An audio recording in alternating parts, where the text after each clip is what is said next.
I made a couple of unusual points a couple of videos ago this week in which I made the connection that both paranormal superstar Uri Geller, as well as a PK man known as Ted Owens from the 1970s and 80s, who were both known for macro PK.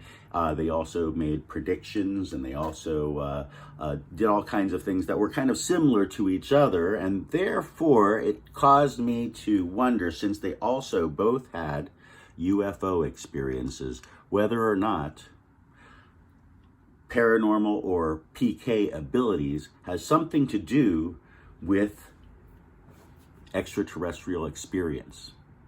What do you say? That's an interesting one, right? I mean, I know that there are probably several other genuine PK stories out there that have no, at least that we know of, correlatable connection to a UFO or extraterrestrials. However, it would be interesting to find out whether or not paranormal or psychokinetic ability does have some correlation to extraterrestrial connections.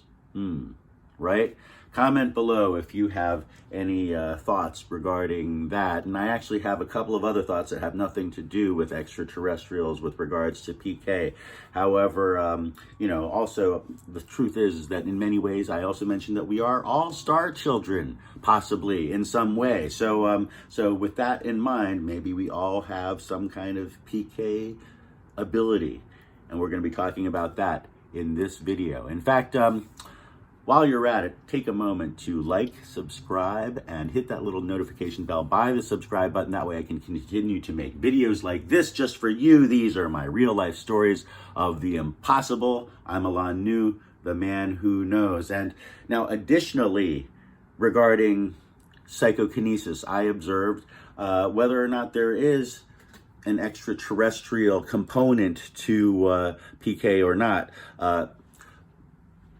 Which is basically about, by the way, moving objects with the mind, bending metal with the mind, and it also generally has to do with the healing intention. So if you watch Uri Geller or read about Ted Owens or anyone, or even try PK yourself, you may notice that it often does not happen immediately. In other words, there's no immediate component to PK. And that's kind of interesting because this makes me wonder something that I've been thinking about for some time now, and that is, does PK have a relationship with manifestation?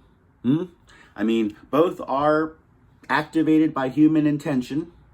Both are usually not immediate, like if you unless you watch it in the movies or read it in a book or, get it through hearsay. And finally, both are about one's own imposition on reality. How do our bodies of energy, if our bodies are made of energy, how do our bodies of energy in this three-dimensional space impose our will and intention in such a manner that reality can be perceived to bend to our impositions? The more one meditates on this idea, the less it seems impossible that we do no such a thing. With that in mind, I'm Alain Nu, the man who knows, giving you something to think about this Saturday afternoon. I hope you enjoyed today's video. Think about that. Comment below if you have any ideas behind the ability of PK. And while you're at it, if you want to know more about my paranormal entertainments, please go to my website at themanwhoknows.tv. Subscribe to my newsletter and you get a free gift. We'll see you next time.